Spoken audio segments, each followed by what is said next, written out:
And our election coverage continues now with our political analysts who have once again joined us in the studio. Yes, here they are. Kevin Knuth, John McGauley, Kevin Leininger. Good to have you fellas with us. We've been hearing that voter turnout is high. Real quickly, what does that mean? Kevin, we'll start with you. It means that voters are showing up, and it's a good thing for everybody, regardless of how you voted today. John, you agree? Exactly. It's good for democracy. People are out there participating. You know, it's going to be 45-50% today, I think. Kevin, you've been hearing the same thing? Yeah, anecdotally high. Not all that high, frankly, where I voted in Beloit, and I think parts of southeast Fort Wayne, where I was part of today, did not look real high, but I think overall high, and it is good for the country and probably good for Republicans, I would think. All right, we want to put you on the spot. We'd like to just go through some of the races, get your predictions as to how things are going to be wrapping up as we get those returns. So let's talk about the U.S. Senate race first. Kevin Leininger. Well, what, 6-10, have they called it yet? Yeah, probably an early call. No, that would be John, a no-brainer. No-brainer. John? Yeah, same thing. Coates by a pretty decent margin. Okay, what do you think? Coates. All right. Now the question is, do the Republicans take the Senate tonight? Everybody thinks they're going to take the House, but they'd have to get 10 seats to get the Senate. Kevin's shaking his head. Not going to no. happen. Not no? going to happen. Nope. John? One time tonight, I'll agree with him. No. And Kevin? No, and ironically, the Tea Party may have cost them a chance at doing that in Alaska and Delaware. Yeah. Okay, where the Tea Party candidates are melting down in the last days. 3rd District House seat, Hayhurst, Stutzman, and Scott Wise. What do you guys think? Kevin? Sticking with Hayhurst. Sticking with Hayhurst, okay. Stutzman by 6 or 7 points. Okay. Stutzman by 10. Stutzman by 10. All right. Well, we'll see how that shapes up. Okay, property tax cap, the amendment to the U.S. Constitution. Yes or no? It's the Indiana Constitution, to Yes. correct that, and it's going to be yes, and I think people have buyer's remorse in a few years. Okay, thank you. Agree on the buyer's remorse. Second time I'll agree with you. Yes, by overwhelming numbers. You know, if it's less than 60%, I'd be surprised.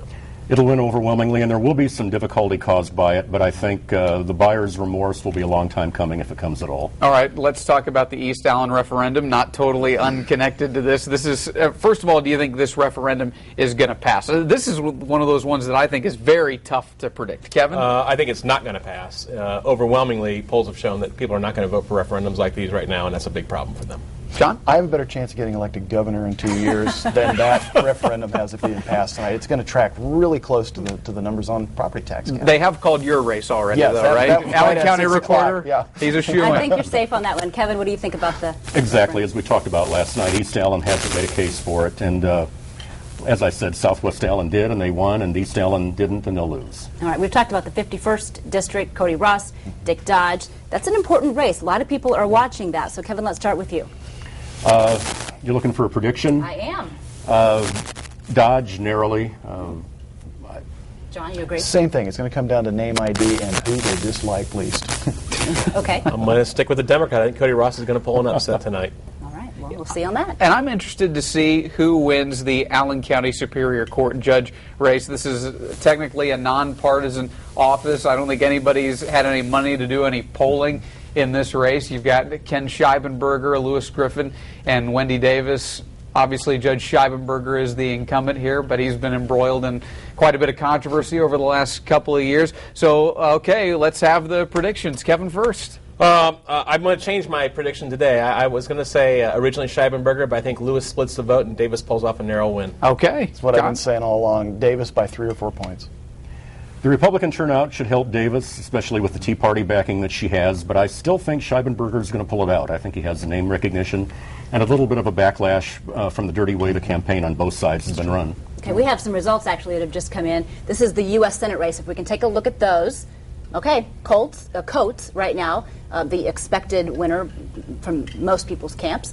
You know, a sizable lead at this point, although we're talking about 1% of precincts. Yeah, they're just trickling in, right? Not even that. Yeah, you And expect Ellsworth's already beating expectations, I'll point out, with 40% of the vote. We have some District 5 results as well. You know, Dan Burton represents Huntington and Wabash counties, and again, this is so early. It really doesn't mean much at this point, but Dan Burton's looking good. All right, well, 2 of you at least will be joining us back here at 7:30 for our coverage, so we will talk with you then. Thank you so much for, as always, for your insight. And up next, it's Chief Meteorologist Jonathan Conder. He'll have some insight on the forecast.